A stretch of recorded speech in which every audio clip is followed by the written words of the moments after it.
का जवाब जानना चाहूंगा सर कि what is the expiry date of this exchange on. Thank you. अब पॉइंट आपने रखा कि एक्सचेंज ऑन का एक्सपायरी डेट क्या है। बिल्कुल बहुत अच्छा सवाल है, लेकिन ये नेटवर्किंग कंपनी तो है नहीं जिसका एक्सपायरी डेट हो। ये बेसिकली एक्सचेंज है।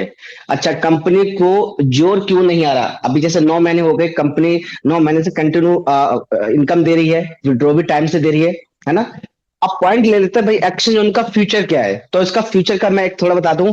स्पोर्ट ट्रेडिंग के अंदर, स्पोर्ट ट्रेडिंग का जो मेन फीचर है ना, वो किसी भी एक्सचेंज के पास नहीं है। किसी एक्सचेंज में क्या होता है कि उसने बिटकॉइन खरीदा तो उसने लाइव प्राइस पे बाय हो जाता है।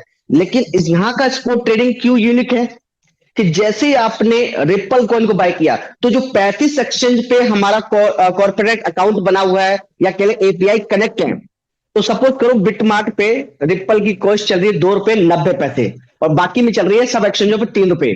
तो कंपनी क्या करेगी, जैसे मैंने रिपल को बाय किया क्वांटिटी में, $10 की क्वांटिटी में, तो रिपल जो बाय होके आएगा वो मेरे बिटमार्ट से आएगा, लेकिन मेरा तुरंत ही स्टैंड मेरा 10% प्रॉफिट आके बैठ गया। अब मैं सोचा नहीं मुझे सेल मारना है, तो मैक्सी के ऊपर 3.10 का रेट है, तो जैसे मैं सेल करूंगा तो सेल हो जाएगा। अब इसमें कंपनी की जेब से क्या गया, पहला पॉइंट ले देते हैं। कंपनी की जेब से कुछ गया नहीं।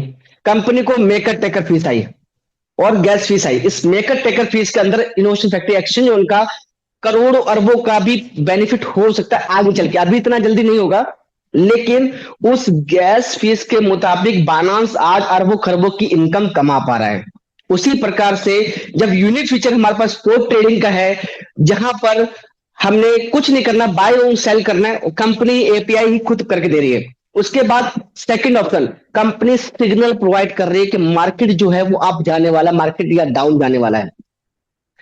तीसरा मोस्ट प्रोबेबल, जहां पर फ्यूचर ट्रेड में दुनिया लिक्विडेट हो जाती है, यहां पर लिक्विडेट ही नहीं हो सकती।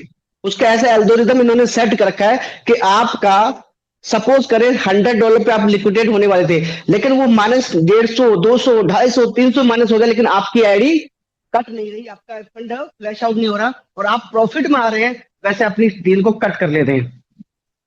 तो कुछ चीजें ऐसी हैं जो यूनिक बनाती हैं और इससे लॉन्ग टर्म तक का विजन दिखाती हैं।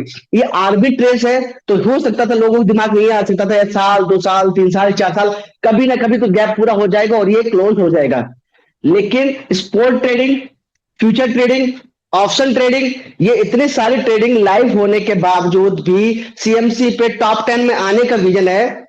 तो इसीलिए इसका लॉन्ग टर्म फ्यूचर है। मैं ये कभी नहीं कह सकता एक्सचेंज ऑन क्लोज हो जाएगा। मैं ये जरूर कह सकता हूं कि आज जो आर्बिट्रेज का जो मार्जिन आपको मिल रहा है, 1% मिल रहा है या 1.5% मिल रहा है या फिर कह ले 0.7%, इसमें परसेंटेज का कम ज्यादा हो सकता है, लेकिन ये चलता रहेगा, ये बात के लिए मैं श्योर हूं, क्योंकि आर्बिट्रेज मैंने अपनी आंखों से रियल ट्रेड होते हुए देखा है।